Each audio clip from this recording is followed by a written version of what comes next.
Welcome to the Power of Purity podcast, the show that empowers men to experience their sexual gift in a healthier way. Now here's your host, Tony Ingracia.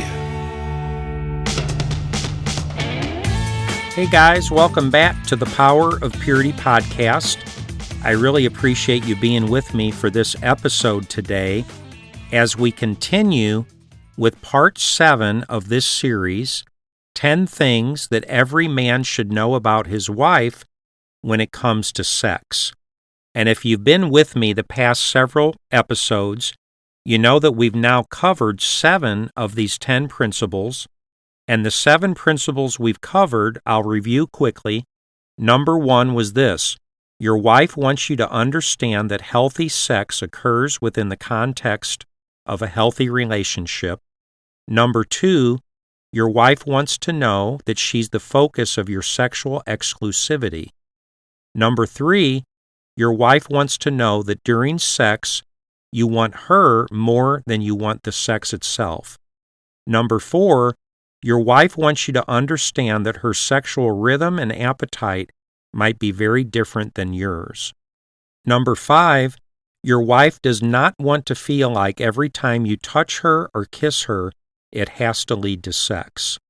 Number 6, your wife wants you to learn and utilize what she likes during sex. And number 7, your wife wants to know that you're attracted to her and think she's desirable. And that therefore brings us to Principle 8 of the 10 things that every man should know about his wife when it comes to sex. And Principle 8 is this: your wife wants you to understand that it takes her some time to get in the mood.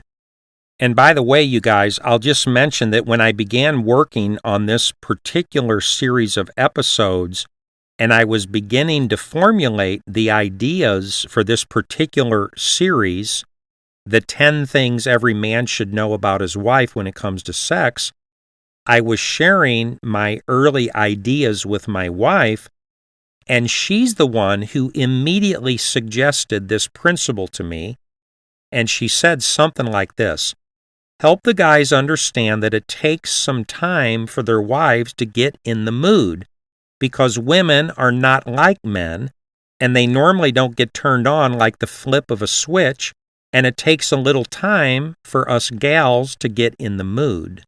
And she then went on to comment and to explain that for so many women, and I suspect that this would be true for your wife, that our wives are busy with life, and life is crazy, and life is overwhelming, and life is helter-skelter, and your wife's day is jam-packed, and she's trying to do the laundry and go grocery shopping and get the kids up and get the kids off to school and make lunches and make dinner and get the kids ready for bed and doing everything that she has to do. So half the time, she's not even thinking about sex. It's like it's not on her radar. So all of a sudden, her husband turns toward her and indicates his interest in the possibility of, hey, could we maybe have sex? Could we have some intimacy together? And therefore, it makes perfect sense, this principle number 8, your wife wants you to understand that it takes her some time to get in the mood. So in view of that, I'd just like to say thank you to my precious wife for helping me to include this very important principle in our present study. And to be honest with you guys, when my wife started talking about this, I immediately thought to myself, well, duh, of course, this is so obvious. This needs to be on this list of 10 principles. So I really appreciate my wife helping me to understand this. So guys, in view of this point, as the old adage says, men are like microwaves and women are like crock pots. I think it's very important for us to understand that our wives typically move much slower than we do when it comes to sex.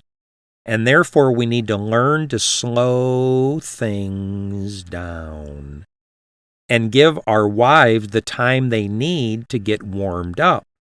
Or said another way, she doesn't want you to rush things or to move too fast. She wants you to slow down and take it easy and give her a chance to warm up and to ramp up and give her a chance to get into it. And when I was doing some research on this particular point, I came across a few ideas and quotes that I'd like to share with you. One said this: patience is key when it comes to pleasing a woman, and most dudes are all about instant gratification. You want to skip the previews and go right for the feature film. But here's a secret. Women need the previews. They rely on the previews to help them get turned on and revved up for the main feature. So say it with me, guys. Foreplay is not a suggestion, it's a requirement. And here's another quote from another article. If you have any hope of giving your lover a standing ovation, you need to slow everything down when it's time to get down. In fact, a good rule of thumb is to go 3 times slower than you normally would. Women are more like slow cookers than frying pans. So when you're brushing up on your foreplay skills, remember that the best sex comes to those who wait. And another article that was on WebMD entitled Sex, Why Foreplay Matters, Especially for Women, said this: it's particularly important for women to have successful foreplay because it takes a woman a longer time than a man to get up to the level of arousal needed for orgasm, says Dr. Ruth Westheimer, a psychosexual therapist, professor at New York University, and lecturer at Yale and Princeton universities. A man can just think about sex and have an erection. But for most women, wanting sex is not enough, says Westheimer. Foreplay serves a physical and emotional purpose, helping prepare both mind and body for sex. Many women need to be kissed, hugged, and caressed to create lubrication in the vagina, which is important for comfortable intercourse. And the article then goes on to say, foreplay also helps the clitoris to fulfill its so important role. It has the same characteristics as the penis, Westheimer says. Blood flows into the clitoris, and in order for a woman to have an orgasm, there must be lubrication in the vagina, but also the clitoris must get erect. Stimulation is the key to achieving pleasure. But women are more than just their biology. After all, a girl's got feelings. Westheimer says a woman especially needs emotional assurance that the man she's about to have sex with really wants to be with her. The time and attention given during foreplay can communicate that message in a way that the wham, bam, thank you, ma'am approach simply cannot. And then, guys, another article entitled 7 Things About Foreplay Sexperts Really Want You to Know makes several key points, including these, of which I've selected 9. Or, in other words, the article presents 7 main principles, but I've extracted 9 ideas that I thought were just really interesting to me. So the first one is this. Number 1, foreplay is really important for most women because they tend to take a longer time to get in the mood. Foreplay helps lubrication flow and makes intercourse all the more pleasurable. Number 2, sensuality is key to great foreplay. Holding hands, nearness of heads on shoulders, caressing hair, arms, back, and so on, says Jeanette Raymond, Ph.D., who is a licensed couples therapist. It builds up the sexual tension and arousal. Number 3, stretching out the sensuality is very erotic. No rushing from caressing to intercourse, Raymond advises. Instead, foreplay is something to be lingered over. After all, it's often the longest part of the entire sexual encounter. It's seduction. It's conversation. Touching the body. It's all that. And that should go on throughout lovemaking. Number 4, over time, many couples become more efficient with sex at the expense of satisfying foreplay. Many people get lazy about it as a relationship progresses, so that unfortunately a kind of efficiency sets in that essentially says, let's just get this orgasm accomplished, which shortens foreplay and takes a lot of the pleasure away from lovemaking. Number 5, all too frequently, people tend to go right for the erogenous zones when they're in bed. That's nice and all, but there are other parts of the body that shouldn't be overlooked during sex, and touching them helps build up the excitement. The biggest mistake many men make with women is to jump to the genitals right away and ignore the face, the neck, the earlobes, and just about any other part of the body. Number 6, Dr. Raymond tells couples to savor the whole body rather than just try to get arousal through kissing and then moving to intercourse. The abruptness of it makes it feel like the foreplay was just a con. She suggests learning where your partner's erogenous zones are and then waiting a bit before doing anything with them. Don't shoot for them right away, she says. Allow the anticipation, like a tease. Number 7, communication is the key to good foreplay, says the experts, both beforehand and during the act itself. Talk about what you want. Have a sexy conversation with your partner about what you like. It's also important to give your partner feedback in the moment. During foreplay, it's good to make sounds that say, "This feels good." Number 8, think outside the box when it comes to what to do as foreplay. Even though most of us just focus on the fooling around part of it, there are other things that can serve as great foreplay too, whether it's massage, dirty dancing, wearing a sexy outfit, doing a little striptease, or just holding hands. Flirting is a form of foreplay, and women universally enjoy massage. Receiving a shoulder massage might be just the foreplay a woman needs to relax into sex.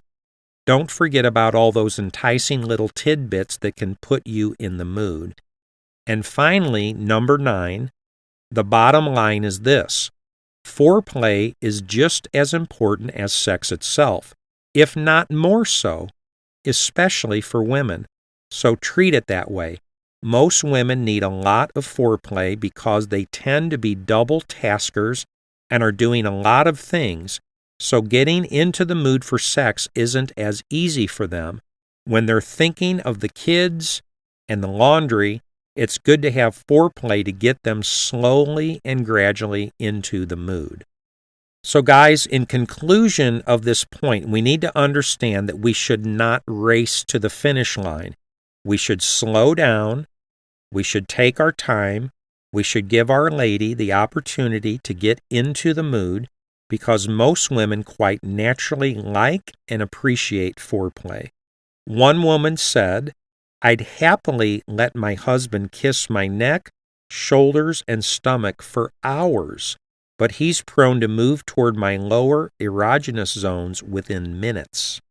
So guys, let's remember that our wives are like crock pots and not microwaves, and therefore they will deeply appreciate our kindness and our sensitivity and patience as we learn to slow down and take our time and not to rush and to savor every delicious moment that we have with them, because as this principle informs us, principle number 8, your wife wants you to understand that it takes her some time to get in the mood. And with that being said, guys, it brings us to the 9th principle of the 10 things every man should know about his wife when it comes to sex. And the ninth principle is this: your wife wants you to know that she needs emotional connection with you to be sexually present to you. And I'd like to begin this principle by acknowledging that it's really very complementary to the very first principle of the 10 things every man should know about his wife when it comes to sex, which was this, if you'll remember, principle 1. Your wife wants you to understand that healthy sex occurs within the context of a healthy relationship. Because, guys, I'd suggest that if a husband and wife are experiencing a reasonably healthy relationship with each other, that there will be a reasonably authentic sense of emotional connection between the two of them. So again, this ninth principle goes along with the first principle, but this concept of emotional connection is so important that I felt like we should go above and beyond the call of duty to bring special attention to it. So guys, I think there might be several different ways that this point could be stated, and if we're really smart, we're going to see and understand the importance of this idea that women need a sense of emotional connection with their husband in order to be sexually present in the relationship. Or said another way, women are more interested in sex, and they respond with more passion during sex, and they want more sex, and they enjoy sex much more, and they feel safer during sex when they feel an emotional connection with their husband. Or here's another way to say it: good emotional connection equals good sexual connection, and bad emotional connection equals bad sexual connection. So if you happen to be a guy listening to this and you happen to be married and you happen to be interested in a better sexual connection with your wife, and you happen to be interested in maybe having more sex with your wife, then you better be interested in having a better and deeper and more authentic emotional connection with your wife. Because the fact is, guys, the two go together, the emotional connection and the sexual connection, and you can't separate the two. And I really hate to say this, but this concept of the importance of the emotional connection in relationship could be a kind of bad news for a lot of guys, because the fact is that a lot of guys are not good at connecting on an emotional level with their wife or with anybody else for that matter. And I'm not sure exactly why this is, but I suspect it has something to do with both the natural and the cultural differences between men and women, and I'll say just a few words about each of them. What I mean is that on a natural level, I think that in general, most women tend to be more in touch with their emotions than most men, and women therefore tend to feel their feelings more than most men feel their feelings. And women tend to be more honest about their feelings and emotions than most men are, and women tend to be less afraid of their feelings and emotions than most men. So women quite naturally tend to be more open to their feelings and emotions, and women tend to care about feelings and emotions more than most men, and women tend to share their feelings and emotions more than most men, and women tend to relate to other people on an emotional level more than most men do. And on it goes. And by the way, since we're talking about the emotional differences between men and women on a natural level, did you know that there are literally physical, organic differences between the male brain and the female brain? And I was learning about this, guys, as I was doing a little bit of research around this topic. And the reality is that the female brain has better connection pathways between the left hemisphere of the brain, which is involved in speech, and the right hemisphere of the brain, which is involved in emotion, which means that when women talk, both sides of their brains are being activated both the speech side and the emotion side, but when men talk, they primarily use the left hemisphere of their brain, which is the speech side only, while the right hemisphere, which is the emotion side, essentially remains inactive. So doesn't it therefore make perfect sense that guys tend to be less emotional when they talk than women do? And then, guys, just a few thoughts on this concept of the cultural level that contributes to the emotional differences between men and women. I think there's a sense in which little boys are raised very differently than little girls, and there's a whole different set of standards and expectations that are placed upon little boys. So little girls are expected and allowed to be more emotional than little boys, and little girls are expected and encouraged to feel their feelings and to share their feelings. And little girls are even expected and allowed to cry. But little boys, on the other hand, are taught that they should be strong, and they should be tough, and they should be rough, and they should not be too emotional, and they shouldn't be pansies, they shouldn't be wimps, and they shouldn't be too weak, and they shouldn't be scared, and they certainly shouldn't cry.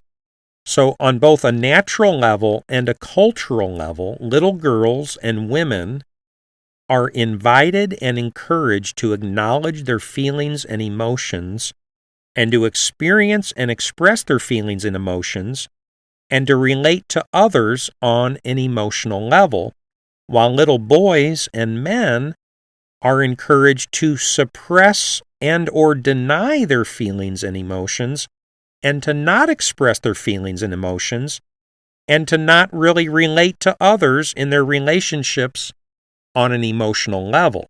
And for these reasons, I think these dynamics become embedded in the mind and the heart and the soul of many men, and it becomes a kind of framework through which many men see and relate to the world. And these realities and dynamics, therefore, come to define the style of relating that becomes normal for many men. And therefore, these dynamics naturally follow many men, if not most men, into their various relationships in general, and specifically into their marriage relationship with their wife.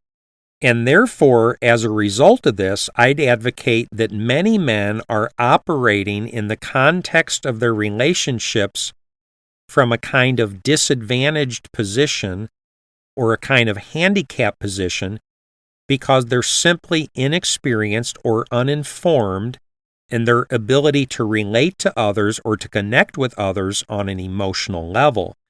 And for this reason, these same men can often feel quite uncomfortable and disoriented if emotions begin to emerge in a relational context, and would even resist the display of any such emotion.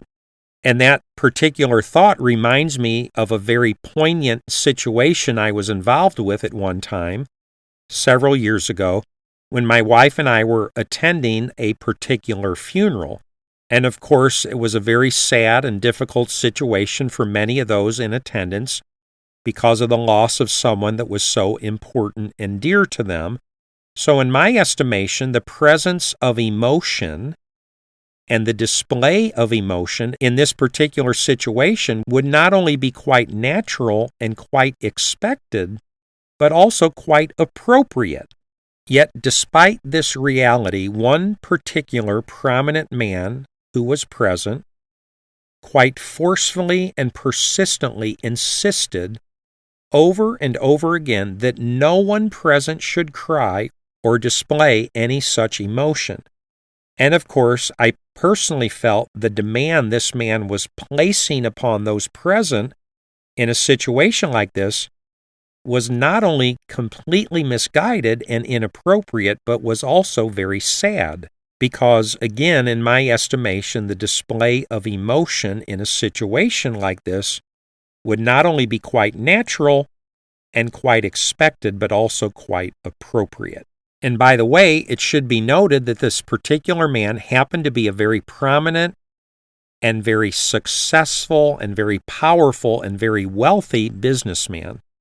And I don't know for sure, but I suspect he's the kind of man who's very accustomed to and comfortable with operating within the realm of the business world, which he has quite successfully conquered, primarily from the use of his intellect and cognition and his ability to calculate and reason and formulate and to plan and to execute accordingly. Or said another way, I suspect he's very adept in his ability to operate and function from the realm of his intellect and very deficient in his ability to operate and function from the realm of his emotions. And therefore, when this particular man was thrust into this situation that was quite naturally charged with a very high level of emotion, which he was very unaccustomed to, and no doubt quite uncomfortable with, he quickly defaulted to what was normal for him and attempted to manage the situation in the same way he would manage a difficult situation or crisis at work, which is to say, we will not allow our emotions to get in the way here. We will not allow our emotions to distract us in any way, and instead we will process this situation through our intellect, our reason and cognition, which will leave no room for the interruption of our feelings, which means that nobody here should be feeling anything, and nobody here should display any emotion, and certainly nobody here should cry. And how sad is that? And just one final thought here concerning this story before I leave it. In this particular situation, this man happened to be a high-powered and successful businessman, but I'm not sure that's necessarily important to the story, because the fact is, I think many different men would respond in a situation like this in very much the same way that this man was responding, whether they were a successful attorney or a doctor or a plumber or a ditch digger. Because I think so many men are deficient and very uncomfortable in their ability to relate to people or to situations on an emotional level. And therefore, they have the tendency to handle and respond to emotional situations in much the same way that this man was attempting to manage the situation by essentially suppressing and denying any emotional acknowledgement or involvement whatsoever. And may I say that while this particular modus operandi may be effective in insulating a man from feeling his emotions, and effective in allowing him to navigate through any particularly difficult situation, it's at the same time that this tendency to suppress and deny emotional involvement and engagement is very counterproductive to successful and authentic relationship with those who are close to him, such as his relationship with his wife. So, with all that being said, you guys, I'm not sure that the primary purpose here is to present a teaching to guys on how to be more emotionally connected in their relationships, but I would like to share just a few thoughts that I have before we finalize this particular point. So, I have 6 quick principles on how men can be more in touch with their own emotions and therefore be more emotionally connected in their relationships. And guys, I see from the clock that I'm essentially out of time for this particular episode, so I think what I'm going to do is go ahead and interrupt this particular point, and I'm going to save these 6 principles concerning men and their emotions for our next podcast episode, which I anticipate will be the last episode of this particular series, 10 Things That Every Man Should Know About His Wife When It Comes to Sex. It's going to be part number 8, the last episode of this series. So I hope you're able to come back and join me next week as we continue. We're going to finish up Principle 9, and then we'll discover what the 10th and final principle is, So I'll look forward to seeing you back here next week. In the meantime, God bless you. Have an awesome week. Have an awesome day. And I pray for God's light, God's strength, God's wisdom, God's power, God's mercy upon you, upon your family, upon your marriage, as you continue forward on your pathway of purity and as you continue to seek to be the Son of God that is well-pleasing to your Heavenly Father. So God bless you guys, and I'll see you next week. Thanks for listening. Visit powerofpurity.org for more resources and information. And if this podcast has been helpful or encouraging, please invite a friend to listen. Until next time, remember, there's power in purity.